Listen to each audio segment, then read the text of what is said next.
От этой деревни. Хорошо. А еще расскажите о своей деревне. Ну, здесь много кто живет, и всем хорошо.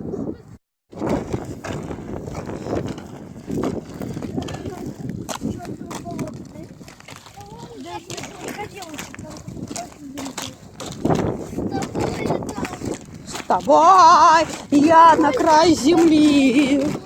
Вставай, под зонтом у Бога.